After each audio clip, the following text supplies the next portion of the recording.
Thank you all so much for coming out.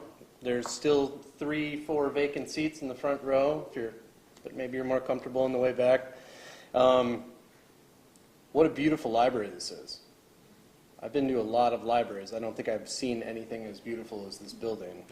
So that was my first thought coming into Lake Mills on a beautiful spring day. My second thought was I went to the Grist and I had fish and chips, which was very good. And there was a gentleman sitting next to me at the bar, and Johnny B. Goode was playing on the stereo, and he turns to his friend and he said, "Is this Chuck Berry?" And I thought, man, that's what Google's for. So you do not have to say that out loud, because to me that's a little bit like, is George Washington our first president? You should just know that. I want to lower the expectations now. I feel like I'm a poor public speaker. I've never been super comfortable speaking in public. I got into writing to write. And I didn't realize that a huge component of my job was going out into the public to hopefully get people excited about my books and to thank librarians and booksellers. So I always tell everybody that from the start, try and tamper expectations. I'm going to read from the first chapter of The Hearts of Men, and then I understand there's some book clubs here. There's some real estate available right here. I'll read from the first chapter of The Hearts of Men, and then I understand there's some book clubs here and some writing groups, and I always sort of feel like sometimes the most fruitful moments of these talks are when you get a chance to ask a question about the book, and I want to hear your questions. So, The Hearts of Men starts out in 1962 at a Boy Scout camp that's sort of closely modeled after Camp Phillips, which is north of Rice Lake, which is where I spent every summer between the ages of 7 to 18. Everybody hear me all right? The bugler needs no alarm. In the musty, close canvas darkness, his smallish hands fumble for the matchbox, scratch the blue sulphurous tip against the box, the match catching and burning, and finally the golden kerosene glow of the lantern, the wick burning like a lung on fire. He yawns, rubs the sleep from his eyes. In this new light, he seeks and finds his glasses and now can make out the familiar particularities of his tent, its shadows, his things. An owl hoots from the crown of a nearby maple as the boy flaps open the tent and shivers in the pre-dawn cold. His bare feet move lightly over the well-trod camp soil. He tugs his white underwear down and, trembling, sends an arc of piss onto the big accepting fronds of the unseen ferns. It is a pleasant sound, like rainwater bouncing off a canvas awning. Then back into the tent, now that much warmer for the flame of the Coleman. It is a race until dawn. The youngest in his troop of some 30 boys, Nelson, sleeps alone. His possessions are neatly organized into piles: socks, underwear, shorts, books. Shirts and trousers hang from a line that he has erected to follow the tent's central pole. Mornings, he is glad of the tent's solitude. But at nights, the campsite and forest are alive with the low murmuring and high giggling of boys in their nocturnal conversations. This reminds him of his loneliness. It is the 5th summer he has visited Camp Chippewa, and the 2nd time he has had a tent to himself. Sometimes he creeps out around midnight to watch the kabuki theater of the other boys' flashlights, hear the pages of comic books turning and the plastic crinkling of candy wrappers, smell their contraband cigarettes. His father half-heartedly volunteered to bunk with him, but both parent and son recognized in this gesture something ultimately embarrassing. No, it was better for Nelson to be on his own. Perhaps at some point in the week he might gain a roommate, some other young scout badly homesick or alienated by his peers and in need of refuge, some boy who had accidentally wet his sleeping bag. Nelson would be ready to consolidate his belongings to one side of the tent as necessary, ready to assemble another cot, ready to be helpful, friendly, courteous, kind, cheerful. Now he carries a woven birch bark basket out of his tent toward the camp's fire ring of black-scarred rocks. He walks past tents whose canvas walls seem to ripple with snores and dream noises rattling out into the night. Up above, the Milky Way spills out over the forest canopy in tiny pockets as purple and sparkling as amethyst, or as pale blue as the heart of a glacier. He bends down beside the fire ring, holds his little hands over last night's coals. Residual heat radiates against his palms, warms the soft pads of his fingertips. He lowers himself to his knees and, leaning into the fire pit, begins blowing at the embers, his lungs well practiced from the bugle. After a minute or two of patient puffing, the fire begins to glow a drowsy red. From the basket, he removes a ball of dried grass, some pine cones, and sets this tinder on the coals. And then he blows and blows again until at last a fire licks up, small flames like the petals of some primal night orchid. The tinder catches, and now his hands go into the basket for more twigs, more pine cones. The fire leaps higher still. He stands so limber and awake and begins making a teepee of fire, using larger sticks now until the fire is crackling and pushing the darkness back toward the roof of the forest, where the owl wings softly off, away from the roiling sparks and cone of fire reaching up toward the early morning sky. Nelson makes his way to the picnic table now, finds the grimy tea kettle all covered in creosote and ash. He shakes the kettle, hears no sloshing, walks all the way back to his tent and returns to the now crackling fire with a heavy canteen, fills the kettle and sets it on the fireside grill to boil. Finally, he allows himself to exhale. He has always been a good fire starter. Nelson has no friends. Not just here at Camp Chippewa, but also back home in Eau Claire, in his neighborhood, or at school. He understands that this is somehow linked to his sash full of merit badges, 27 to date, allowing him the rank of star. It isn't that earning merit badges is uncool, but the speed and determination with which he has added weight to his sash seems to be enviable, perhaps even pitiable. Possibly his unpopularity is linked as well to his eyeglasses, though it might just as easily be his inability to dribble a basketball or throw a spiral, or worse yet, the nearly reflexive way his arm shoots into the classroom air to volunteer an answer. Nelson likes school, actually enjoys it, strives to win his teachers' approval, the gratifying surprise in their faces when he delivers some bit of arcane historical trivia, the machinations of our legal system, say, or the rarer elements of the periodic table. He can't pinpoint it, that one thing about his personality, his being, that if changed might win him more friends. But he dearly wishes he could. Wishes his mornings and afternoons weren't limited to hallway wanderings or endless games of solitaire at otherwise abandoned cafeteria tables. Then again, maybe this is just who he is, and sometimes, when he is feeling brave, he embraces this notion, imagines himself as a wolf without a pack, roaming free as can be, a solitary forest creature. At his 13th birthday party, he sat in the backyard on a sweltering Sunday afternoon in June, waiting for his fellow scouts to arrive with their BB guns and coonskin caps, the wrapping paper of their presents dampened with summer perspiration and torn in places. The night before, against his better judgment, he'd allowed himself to imagine a stack of gifts, books and model airplanes, baseball cards and candy. A giant glass jar of lemonade sweated profusely on a side serving table as if under interrogation. The plate of frosted cupcakes had already moved back into the icebox after sitting outside long enough to attract the unwanted attention of hornets and flies. He and his mother had sent invitations to each of the boys' houses a full month in advance, yet, as the afternoon wore on, not one boy arrived. And so he spent the hour sending arrows toward the primary colors of a target's bullseye affixed to the trunk of the yard's noblest elm. At supper that night, it was difficult restraining his tears, and when they came, they poured hot and wild down his sunburnt cheeks as his mother and father looked on from across the family picnic table, a red and white gingham cloth clinging to the redwood planks in the June humidity, two unmoving balloons framing him on either side in the close summer air without so much as even twisting on their flat plastic ribbon strings. His mother moved around the table, sat with him, placing her arm around his shoulder. "I don't understand," he cried. "We sent them the invitations. We sent them weeks ago. Where is everyone? Where are they?" Surely he did not want his voice to leak out as the whine it did, but there it was, higher pitched than the 8-year-old neighbor girls just then skipping past the house, barefoot as could be, trailing her beloved jump rope. He might as well have inhaled all the helium in the less than festive balloons beside his head. "Oh, dear," his mother said, shushing him. "It's summertime. I'm sure they're all at their cabins or on vacation, and why? Well, you've had a wonderful day, haven't you, here with your father and me? Hasn't it been a splendid day? And there are still presents to open, aren't there, Father?"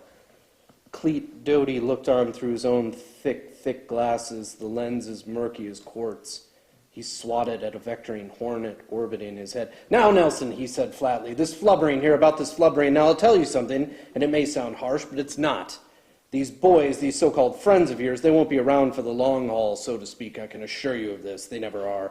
Look at me, for instance. You see me off gallivanting with a bunch of chums? No, there comes a time when you have to be on your own sea, and maybe that time is now, sorry to say. He harumphed indignantly. The boy, though, for all his efforts to stifle the hot tears, the hiccups of embarrassment and loneliness and shame, wept that much harder. There'll be no crying now, Cleet snapped. You're 13 years old, Nelson. Men don't... There will be no more crying. Is that understood? Let him be, said Nelson's mother, as sternly as Nelson could ever recall, for rarely did Dorothy Doty dare challenge her husband. Poor boy, you let him be. Nelson had noticed an air of tension in the house over the past year, an anxiety he could only manage to trace back to himself. Something was awry. Doors slamming with greater frequency and volume, father arriving home late for dinner and marching straight to the bedroom or plopping right down in his chair, mother weeping quietly over the dishes, and then, when he asked her what was the matter, well, she would rush to the bathroom, close and lock the door, the only response the sound of the sink water spilling into the basin. In the backyard, the once immaculate carpeting of fescue was steadily losing a battle with the dandelions and creeping Charlie. But it's true, Dorothy, and you know it. Name one friend of yours from high school that you still see. One. Cleet, this isn't about me, or you for that matter. This is Nelson's day, and the poor boy. I'll tell you where you make friends. You make friends in the military, in the trenches, on the front lines, men that will take a bullet for you, that will share their only lucky strike, the last drops in their canteen. It's not about birthday cake and candles, Nelson. Being friends with someone is about loyalty, lifelong loyalty. You're almost of an age where that will become more and more apparent. Soon there will be no toys and no cake, no parties or friends. It will just be days upon days stacked up so that you can't remember what you ate for breakfast that very same morning. Now, I'm sorry to have to say that to you on your birthday, but there it is, the truth. Nelson was silent a moment. I thought they liked me, he whined. At least well enough to come to a birthday party, and no one bothers to show up, no one. The volume of his voice was something he could not seem to control, like a yellow balloon untied and drifting up into the sky. Oh, darling. His mother held him closer, their bodies both so hot, and he aware of their garments sticking together, of how his own body did not feel small enough to be held this way by her, and yet how his heart was not big enough to manage the breaking he now felt, the rejection. I love you so, she whispered in his ear. I love you so, so much. I just want people to like me. Aren't I a nice person? I mean, aren't I? Of course you are, Nelson. Of course you are. Aren't I a nice person, Mom? Stop that flubbing now, Cleet ordered. Stop at this instant. Ignore that old grump, Nelson, she cooed. We can sit like this as long as you like. Happy birthday, my sweet little boy. I'm sorry that I'm crying, he managed. I don't want to cry. I don't want to at all. It's okay, baby. Stop it, shouted his father. Stop that crying. His voice as sharp as the finger he extended toward his son's face like a pistol. Sweat made his glasses ski down the slope of his nose, and then he was on his feet, unhitching his belt and trying to whip it loose of his slacks, the cotton of the belt loops moist and the leather tacky. He yanked violently as if ripping the cord on a lawnmower, but the belt stuck tight to his waist, his sweat-slickened glasses falling off his face to land in the green faux turf of the plastic carpeting on their back porch. Cleet, no, his mother said. Cleet, not today, okay? No, Cleet.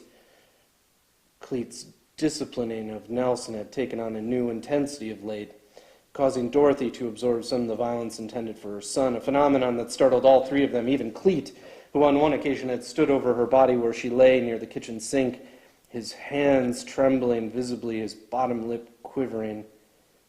But now the belt swung loose as a viper, its buckle a shining menace in the last of the afternoon light, its prongs like a single fang, and Cleet Doty snapped the belt in the air to make it pop like a bullwhip. Stop that crying, young man, you hear me? I won't have any more of it. How Nelson shrank smaller and smaller into the lap of his mother, so painfully aware of his own size, of the precipice he stood on, close to growing, to becoming something like a man, and yet just a boy, still just a boy, cowering, whimpering against his mother's breast, waiting for the blow to come. But surely he won't whip me here in her arms, not here. They had been more frequent of late, the whoopings. If not the belt, then a wooden spoon or a carefully selected switch from the weeping willow in their neighbor's yard. Nelson had never before hated a tree, a species of tree, until he had been sent out there to select the very weapon that would make his bottom so sore that for the next 2 nights he could only sleep on his belly. Nor was choosing a weak switch a viable option, for his father would have just used that selection until it broke and then demanded another. Excuse me. came a hesitant voice just then, the sound originating from around the garage on the driveway, as unexpected as the telephone ringing or every bell in the city sounding out in unison. The sun, so hot where it hung in the western sky, seemed to have cooled its own furnace a bit. A pair of cardinals landed on the backyard feeder and began singing as if they had accompanied the driveway guest. Wiping his hair back from his forehead, Cleet stooped to retrieve his glasses while Dorothy, relaxing her arms, looked up, her chest slowing its heave. And Nelson's cries diminishing. But how? How could this be? Golly, I'm sorry, said Jonathan Quick, appearing from around the house. Now, I'm just so sorry to be late. Oh, not at all, Jonathan, Dorothy said. Why, you're just in time for cake and ice cream. Nelson madly wiped his nose, wiped his eyes. Miracle of miracles. Jonathan Quick, life class scout, 15 years old and already 6 feet tall. Varsity swimmer, junior varsity starting tailback, junior varsity backup shortstop, member of the Glee Club and the Model Railroaders. Jonathan Quick standing in Nelson's driveway holding a box wrapped all in newspaper funnies with a red bow sitting on top. He cast a furtive glance in Nelson's direction, the present in his hands like a hot potato he would so very much like to pass elsewhere. Well now, Cleet said. Jonathan, what a nice surprise! The belt sneaking its way back around his waist as he circled the picnic table to extend a hand toward Jonathan. Delighted you could join us. I do apologize, sir, said Jonathan, now seeming to inch just slightly backward, retreating down the driveway from where he first appeared. I can't stay too long. See, my granny had a tree limb come down in her backyard last night, and I told her I'd be over to get all that cleaned up, and I should have been here earlier, but my younger brother Frank was stung by bees today, and we had to rush him off to the hospital. I didn't even know a person could be allergic to bees. Did you, Nelson? Nelson was just so happy to be acknowledged in this way by Jonathan Quick, all the tears of just moments before this suddenly so trivial. Want to shoot some arrows, he blurted out. Sure, Jonathan said. Only like I say, I can't stay overly long because of my granny and all. Nelson all but took Jonathan by the hand, leading him out into the backyard. Cleet slumped down in a chair, fuming, thrusting deviled egg after deviled egg into his furiously working jaws, while Dorothy smoothed the tablecloth with her 2 trembling hands. Smoothed it again and again as if her palms were 2 hot, steaming irons. Nelson's birthday guest stayed on for about 25 minutes, enough time to shoot a few moderately well-aimed arrows and then to join Nelson and his parents in an all-too-earnest rendition of Happy Birthday, enough time for a slice of cake and a scoop of melted vanilla ice cream, time enough for Nelson to open the box and discover there a birch bark basket. I made that, actually, Jonathan said. I made it for you. Nelson's hands held the basket reverently. You made this for me? He stuttered. Yeah, sorry the weaving isn't tighter, but I've only made 2. Yours was the first one. He blushed in the gaffe of dishonesty. I gave my granny the other, he added solemnly, though in truth his second attempt had been presented to Peggy Bartlett, a girl he hoped to ask to the homecoming dance that October. Oh, it's beautiful, Dorothy exclaimed, making 1, 2, 3 small claps with her hands. Such a talented young man. Well, said Jonathan, extending the width of his hand to engulf Nelson's. Happy birthday, old chum. Thank you, said Nelson, still marveling at the basket. Thank you so, so much. And now the older boy fled down the driveway while Nelson remained where he was, holding the basket, noting its lightness, the imperfection of its plate, wondering what he could fill it with that might be meaningful enough to complement his older friend's extraordinary generosity. He set it on the picnic table beside the presents his parents had bought him, a new pair of trousers, a build-a-working clock kit, and a chapter book about the Civil War. But it was the basket his eyes kept coming back to, this beautifully imperfect little crown. Thank you.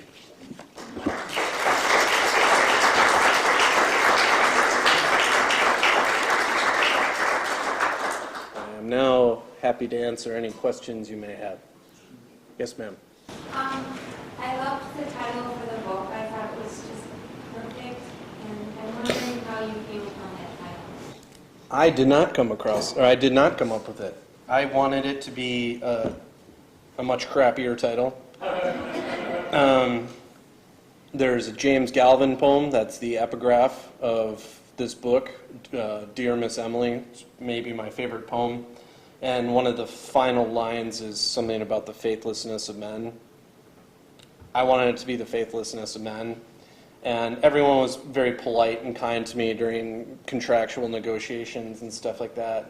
You know, saying things like, well, that's a good placeholder. I'm not sure that's the one. And I really fought for it because James Galvin's writing means the world to me and the poem means the world to me. But eventually my editor suggested that The Hearts of Men was easier to say and much less dark. And she was right. And so I went with it. Thanks for that. Of course. When you wrote this book, did you start, and it's so multi-generational and complicated plot, did you start with the character Nelson, and how did that come to you, or did you start with the idea of this long multi-generational story with all the characters interwoven? Good question. I think I started with Nelson. What happened was about 4 years, it's hard now because, you know, writing a book, the process of writing a book to publication is a long time, so it takes me a little while to figure out where I am in that timeline. But I think about 4 years ago, 4 years ago, I read Lord of the Flies for the first time. Most Americans come to this book between the ages of, say, 10 and 16 or 17, but I was a very bad student, and so I came to it at the age of, you know, like 34. And as the father of a then 4 or 5-year-old boy, it really affected me deeply, disturbed me deeply. I also just happen to think it's a fantastic book. But so I was disturbed by this book, and at that same time, and the parents in the room can relate to this, my son had a birthday party, his first ever birthday party. And there was a very anxious moment before the party started, you know, and there was maybe 10 or 15 minutes to go and nobody had shown up. And I just thought, oh my God, what are we going to tell him if nobody comes? You know, how heartbroken is he? How are we going to handle this day? And it was fine. Kids showed up. But that doesn't matter. What matters is the anxiety of being a parent and thinking about a young child who's pinned his hopes on a particular day and then nothing happens. So I had those sort of things in my head. I had this childhood spent at Camp Phillips, and I thought, oh, it might be kind of interesting to do something like Lord of the Flies at a Boy Scout camp. And then I realized that this book was also sort of the vehicle to talk about something that happened to me when I was a teenage boy, but I didn't see that happening in the 1960s, and then it just sort of became this natural idea to test these two young characters who were at a Boy Scout camp. And you know, the Boy Scouts started out as America's knighthood. The idea is that, you know, the Roosevelts were involved in the Boy Scouts, and the idea was that they were training young men to be politicians and business leaders and generals and soldiers. And in the 21st century, that might sound hokey to you. I don't think it's hokey at all. So I was kind of curious about, like, well, these kids have like a code, but what happens as we become an adult and the times you fail to live up to a code or a kind of morality? And so it was a lot of fun to write. To follow Nelson for 60 years was kind of one of the cooler things that's happened in my writing career. Yes? Where was your Boy Scout troop in Wisconsin? Eau Claire. Oh, okay. Yeah, Troop 88.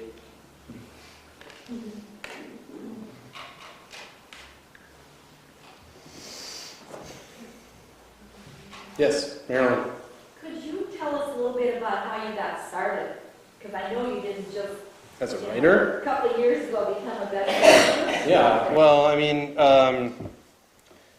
you know, I don't really have time to go through the litany of crappy jobs I've held in my life.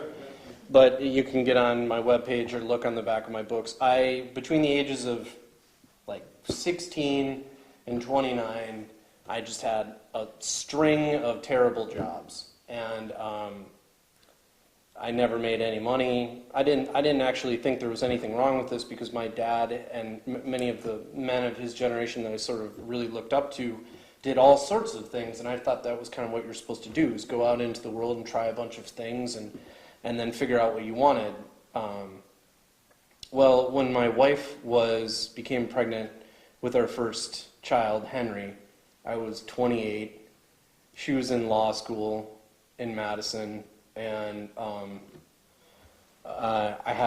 I was working at a liquor store for $8 an hour, and we were on Badger Care and other kind of state benefits. And I had a conversation with myself. I just said, like, all right, what are we good at? Me. What are we good at? What do we want to? What kind of example do we want to lead for our child? Do you want to work? I don't think. By the way, I don't think there's anything wrong with working at a liquor store, but it wasn't my path. It's not what I wanted to do. I would love to own a liquor store. So I took this kind of inventory of my skills, and really the inventory was quite simple because the only thing that I could come up with that I was any good at was writing. The only constant in my life from middle school on was writing. I wrote for my middle school newspaper, I wrote for my high school newspaper. All throughout my 20s I was publishing poetry and stuff for Madison newspapers and magazines, and I thought, all right, well, I'm not making enough traction, so I'm not doing something right. I need to get help. And I took a workshop with a novelist by the name of Dean Nickolas, and he kind of pointed me in the right direction in some cases and gave me some enthusiasm. I applied for grad school that year, got roundly rejected, and I decided I'll apply for grad school one more time. After that, I got to get a real person job to kind of help support my family and stuff like that. So I was working at the liquor store, getting the big tall cans of Foster's beer ready to put into the refrigerator. And AC/DC was playing on the audio, on the stereo really loud, as it kind of always was. And the phone rings, and I think it was my friend John Scudamore said, "Hey Nick, somebody's on the phone from the University of Iowa. You want to take it?" And I was like, holy shit, yeah. So it was Sam Chang, who's the director of the University of Iowa Writers Workshop. And she said, "We'd like to offer you a seat at the Writers Workshop. I hope you'll come." And I tried to play it coy for a few minutes. I was like, got some other offers. I didn't really have any other offers, but I was hoping to get some more money from her. And she's like, "Yeah, well, I think you're probably going to come here, so we'll look forward to setting up a visit and stuff like that." And then she paused and she's like, "Where are you?" And I said, "I'm at a liquor store." And she said, "Why?" And I said, "I work here." And she said, "I've never had that before." So I went to Iowa, and I had kind of different circumstances while I was at Iowa. My wife and son were living north of Minneapolis, St. Paul, so every Monday I would drive down to Iowa City, and I rented this crappy room from an adjunct professor of English with one half of my brother-in-law's childhood bunk bed, which was about the color of that red board there. I called my apartment Red Bed. And I had a white desk that my mother-in-law gave me and a folding chair. And so basically when I was in Iowa, I was there to teach, to get my money, so that they paid me, and to take my classes as a student and to write. And so it was all business, because I felt like if I didn't come out of Iowa without a great book, what was my wife doing? Why was I spending time away from my child? And so I just worked my tail off. And I came out of Iowa with Shotgun Love Songs and Beneath the Bonfire.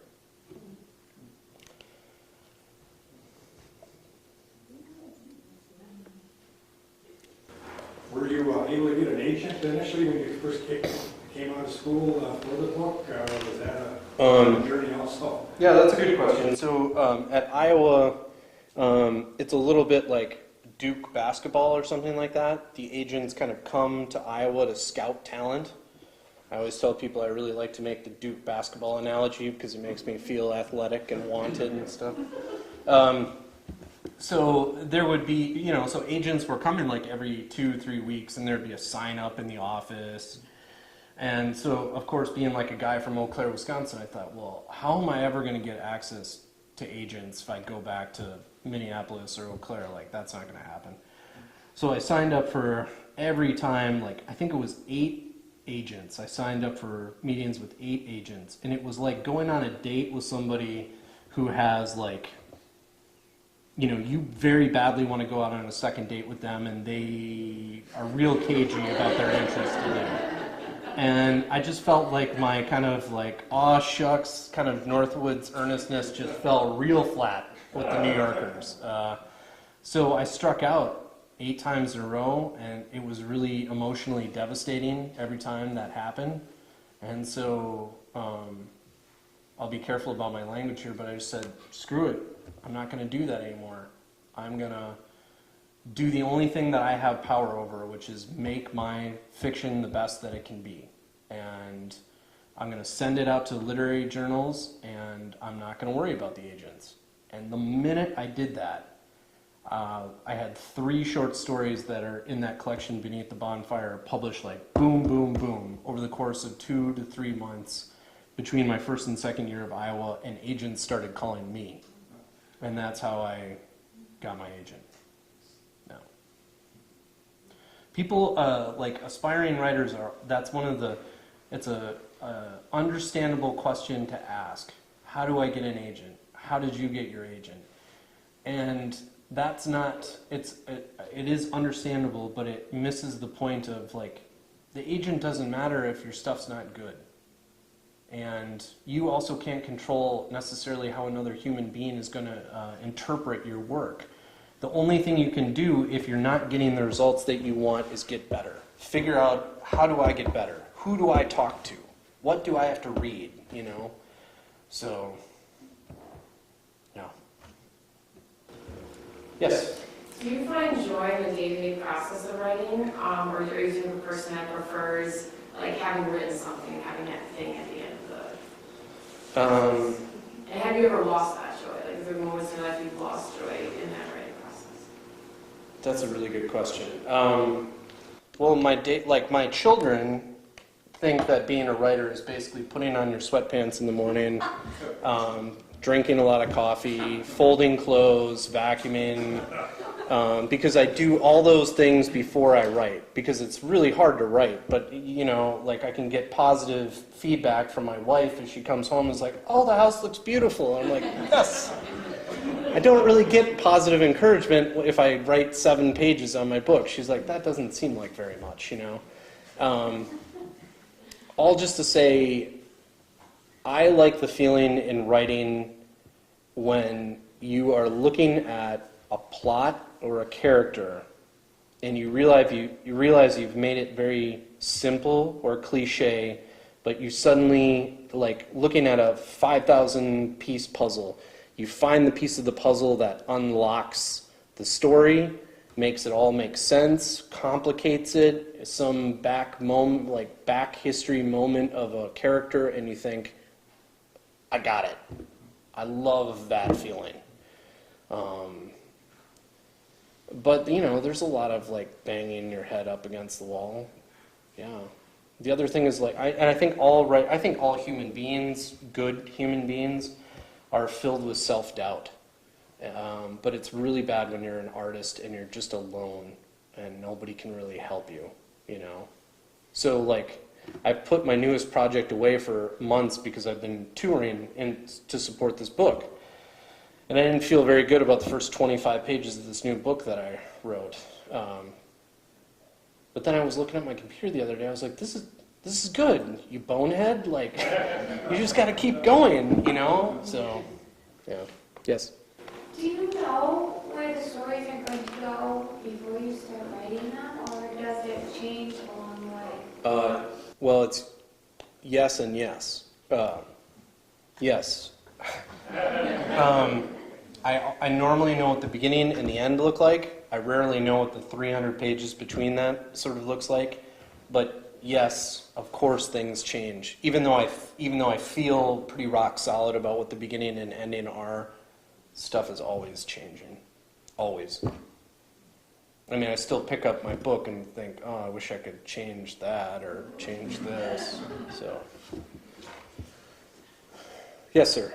When you write a short story or in one of your novels, you kind of have a theme or a message you want to convey throughout the story before you start, or Yeah. No. I had a teacher at Iowa named Ethan Kanan. I'm not sure if you've read any of his work, but you have, I think, it sounds like. Oh, okay. You have? Okay. Ethan Kanan's a great writer. And I wasn't really ready for all his advice when I was in his class. He's a medical doctor. I think he also has a degree in engineering. His mind works in a very different way than my scattershot brain does. But he said, like, you can't think about big intellectual ideas or themes. You need to work on plot and characters and trust yourself that you are a smart human being and your intellectual concerns are always there in the background. And I think that's really true. I mean, I encounter writers who want to be sort of smart or want people to get their theme or their idea, and most people don't care about your theme or idea. They care about like being entrenched in a really good story and feeling a connection to a character. And if you're a smart person, it's all there anyway. You know, you just have to sort of trust yourself. Yes? Have you ever had any moments when you had, like, significant inspiration? Like maybe let's say if you're doing dishes and not really thinking about anything, but do you have any moments that something just hit you like a ton of bricks, like, as far as your life? Well, yeah, I don't know how to talk about this, but I kind of want to write a story about... No, that's not true. I realized that I wanted to write a story from George Bush the Younger's perspective in a very sympathetic way. And it just happened to me one day because I was out on my property clearing brush, which was George Bush the Younger's favorite thing to do on his ranch in Texas. And I always, even though our politics weren't simpatico, I always sort of thought, well, I can get down with that. I mean, I could spend a day drinking lemonade and throwing brush into the back of the pickup truck with Bush. And then I started thinking like about telling a story from sort of his perspective and his wife's perspective of looking out of their house at him working and like what it's like to be a retired president, and maybe some of like his perspective on the world now. And it just came because I was outside cutting down trees and stuff.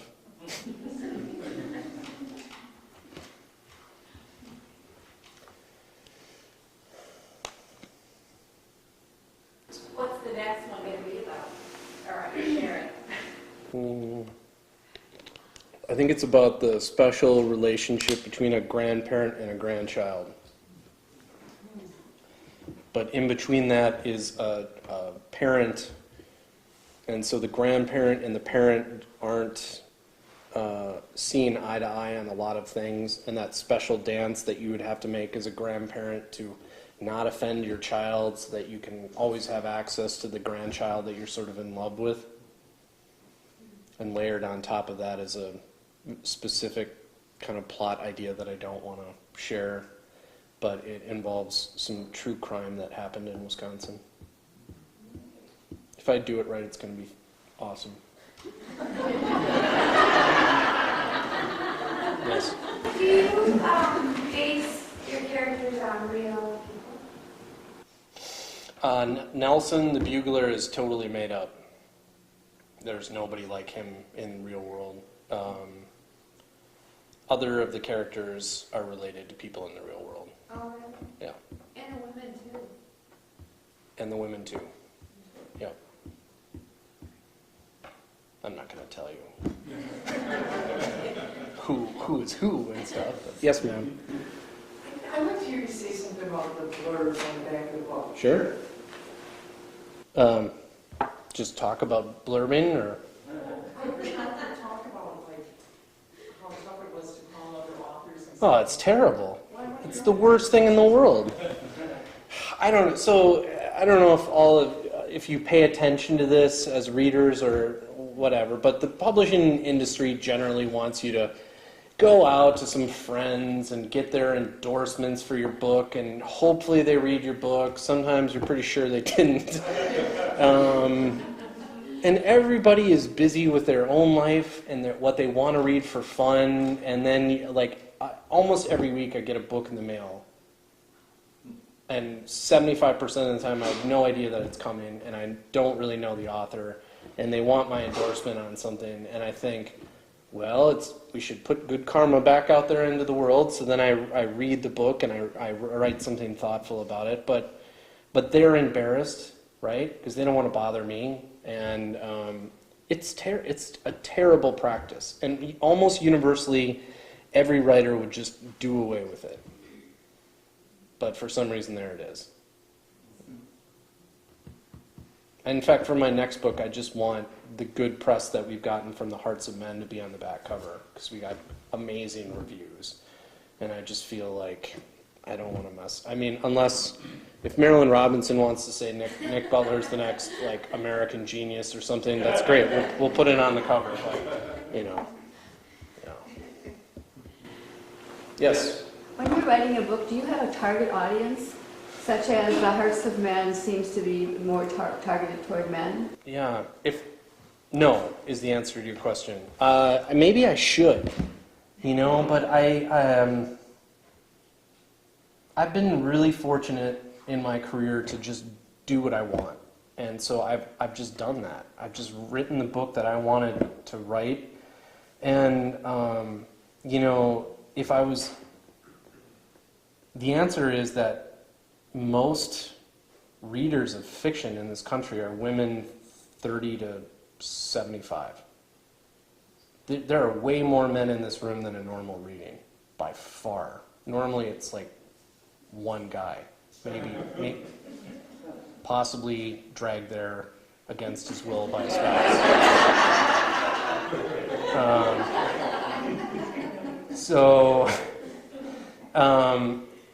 So, I mean, I guess if I was going to market my books as a fiction writer, that's who I'd market them towards. But I just figure, like, if you write a smart book with real emotions behind it and you care about the characters and the plot, then everyone's going to get it. And why would I do that, I had a librarian ask me last week if I would ever write, like, a young adult book, and I said, probably not. And the reason for that is I grew up reading Jack Kerouac, like, in my teenage years, and Steinbeck and Hemingway, and stealing my dad's Clan of the Cave Bear books down off the shelf when I was 12 so I could read the juicy bits, And so I sort of feel like, why would I direct a book towards, like, teenagers when teenagers are intelligent enough to read whatever, They can get on the internet and find way more mature stuff than what I'm writing about,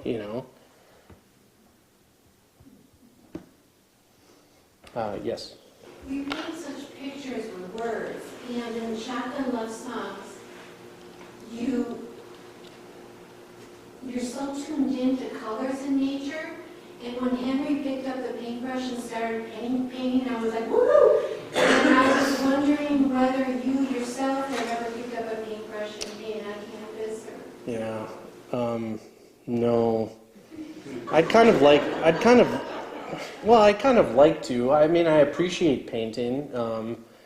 I don't think I have a feeling I'm not very talented as a painter. I took like a couple art classes in high school, and I had such a kind art teacher. He would just sort of sort of pat me on the head and give me B- on everything, but it was probably all horrific, I think. But thank you for your nice words about it. About coloring. Yes? Have you ever felt pressure either by yourself or from other people to write about somewhere outside of Wisconsin? It's happening more increasingly. Yeah, it's happening more and more. People are like, well, are you ever going to write a book not about Wisconsin? And I think nobody ever asks a writer from Brooklyn, hey, are you ever going to write a book not about New York or Brooklyn? That would be inconceivable. It would be like, of course I'm going to write about New York forever. Also everything seems to be working right now, so I don't, I think for the foreseeable future, they're going to be books kind of about the upper Midwest or Wisconsin. And there's one book that I want to write that takes place in Latin America, but I think I got to get like a Fulbright scholarship and move my family there for a year. I have the second part of that question. So why should then readers not from, how would you like persuade like a reader not from Wisconsin to read a book about Wisconsin or from Wisconsin? I don't persuade anyone to do anything, truly. There's billions of great books out there in the world, and we don't have enough time in our lives. So if somebody just wants to read, nautical adventures or romance novels or Norwegian crime capers, and that's their thing, that's like what relaxes them at the end of the day, I'm not going to pull on your coat strings about reading my book, I figure like I just do the best that I can. I write the best book that I can. I think you're going to like it. If you don't like it, that's fine. If you don't want to read it, that's fine. Yes, ma'am. When you submit your novel to your editor, have you ever been asked to rework any of it?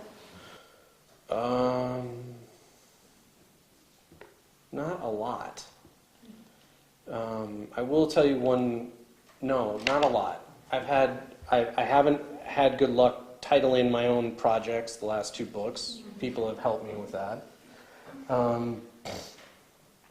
But one thing that happens with me specifically is that I have a fantastic agent who line edits me intensively before we hand it to the editor, which is rare in the publishing business, but I have a special relationship with my agent. I'm very fortunate to have him. And if you saw some of my early drafts that he hands back to me after he's marked it up with red pen, you would think like Nickolas Butler is just a terrible writer. There is nothing redeeming at all. So I spend a lot of time working on those early drafts with him before I hand it to the editor, and we've kind of really smoothed out a lot of the sort of rough edges, But, with The Hearts of Men, I turned it in to my old publisher, and they used their full 30 days to reply, which is not a good sign in publishing. Normally, if somebody likes something, they tell you, like, right away.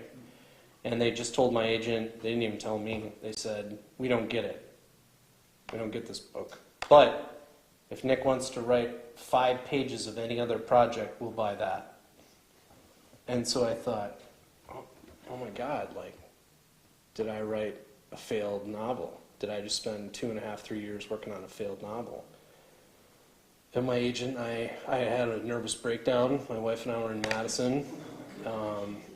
And I spent 3 hours on the phone with my agent, and we thought through everything. And I said, I don't think it's a failed novel, and I'd rather sell it for $500 than shelve it. So let's see what happens.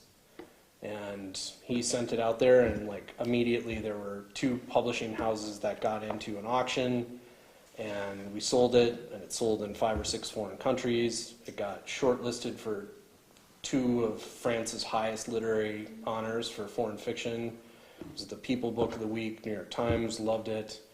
So the publishing industry doesn't always make sense either.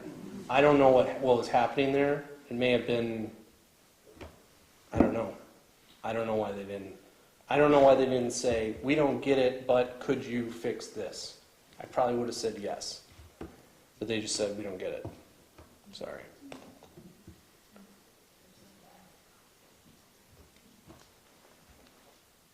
Yes, sir. What advice would you give to aspiring writers as to how to improve their writing, and what's the value of the writers group for your work critics?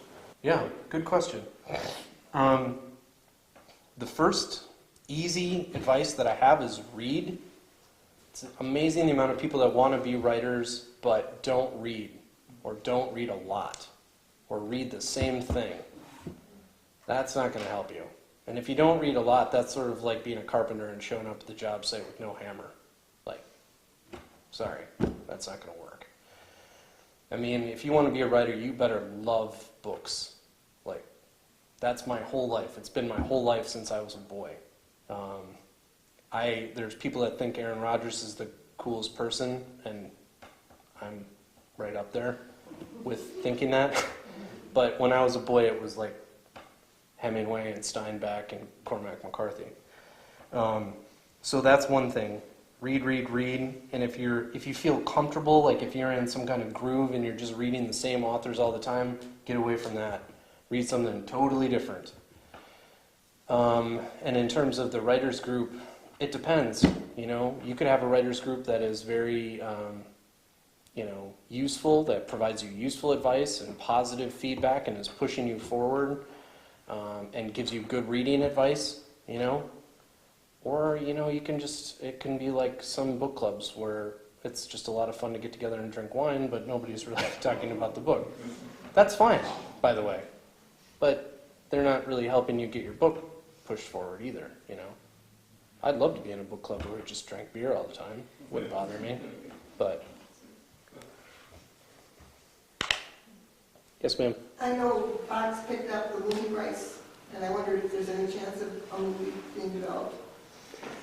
So last fall, Hollywood is really strange. Hollywood's a strange place. The New York publishing world is a strange place unto itself, but I went to Hollywood, had breakfast with the producers, and was like, holy crap, this is different than anything I've ever experienced. So they picked up the option for a couple of years, and then last fall, the producer emailed me out of the blue, which they don't do. They don't make contact with me.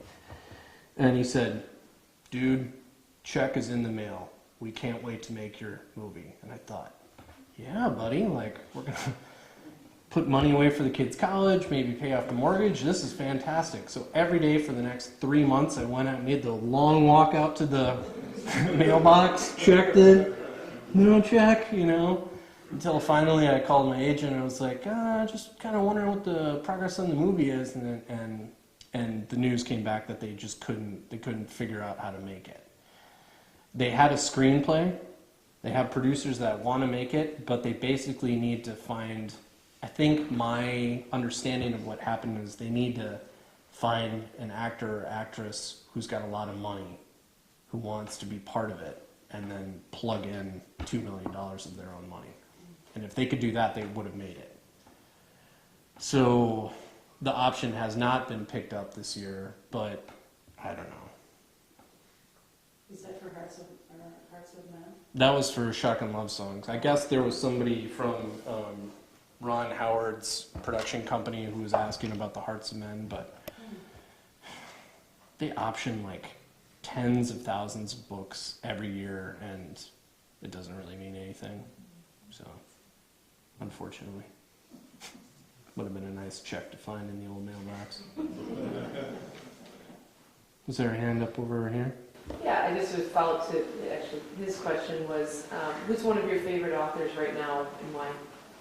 There's a woman living in Portland, Oregon named Renee Denfeld. She wrote a book that came out about the same time as Shotgun Love Songs called The Enchanted.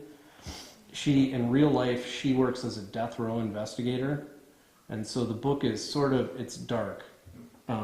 But it happens at a prison, and it involves a death row investigator and the relationships between her and people on death row and this sort of prison that's kind of like Shawshank in a way. And my wife read it, and it was one of those things where she'd be laying in bed next to me and just be like, oh wow. You have to what's going on? You just have to read it for yourself, and this would happen every 50 pages. I'm like, God. So then I read it, and it was fantastic. And she's got a new book coming out this fall that I did the blurb for, happily, called The Child Finder, which is about a female character whose job it is to find missing children. And it's a dark mystery, but it is you get to the final 30 pages and you just... So... I like her work a lot, and she seems to me to be kind of a commendable human being in real life, the kind of person you sort of want to cheer for too. So, yeah.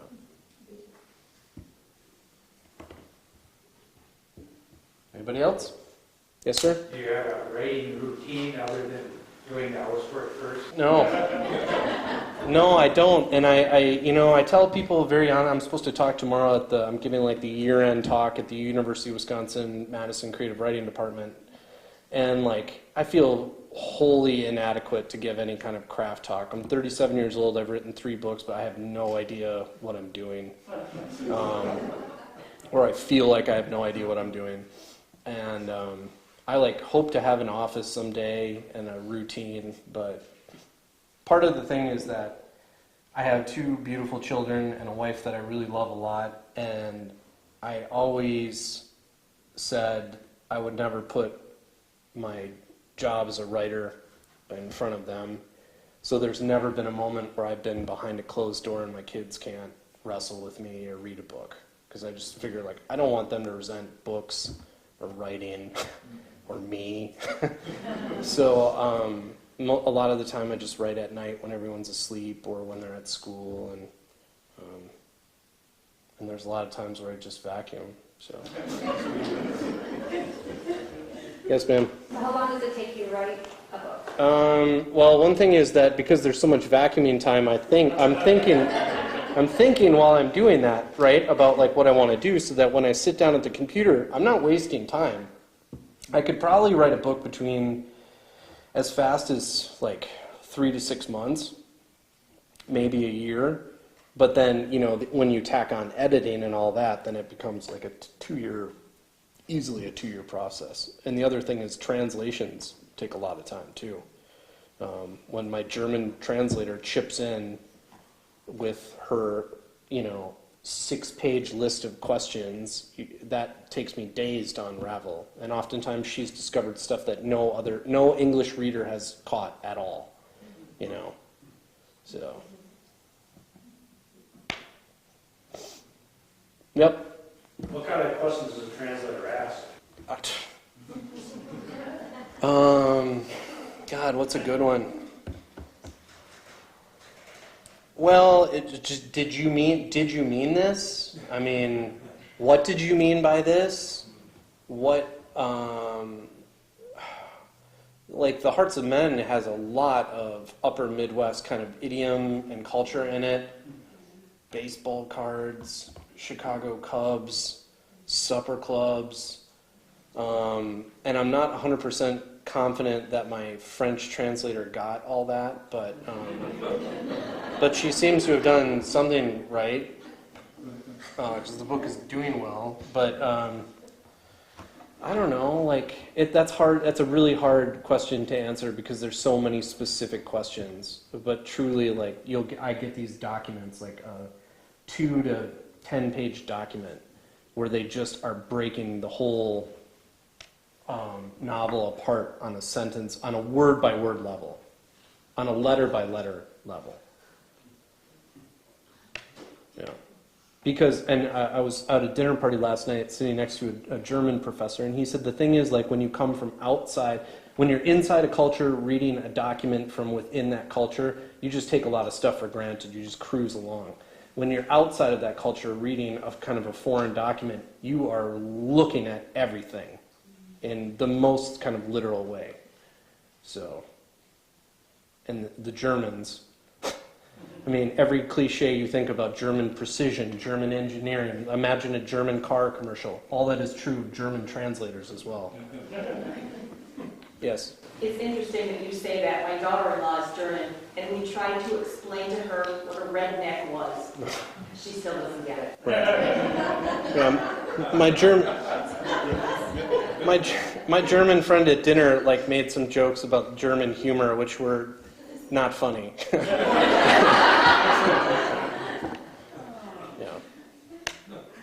Yes.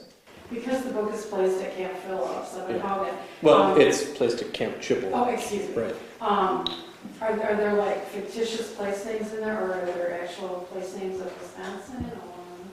Well, it's weird. I mean, like, yes, like Hagen is mentioned, and Rice Lake, and I think Drummond and Sealy, and all those small towns. But then I just invent stuff too, Yeah, like Nelson's from a neighborhood that exists in Eau Claire, but I had to invent his address because I didn't want people to go to a real address and be harassing people, There's kind of a long section that takes place in Hurley, and if you know anything about Hurley, you might imagine what happens in Hurley.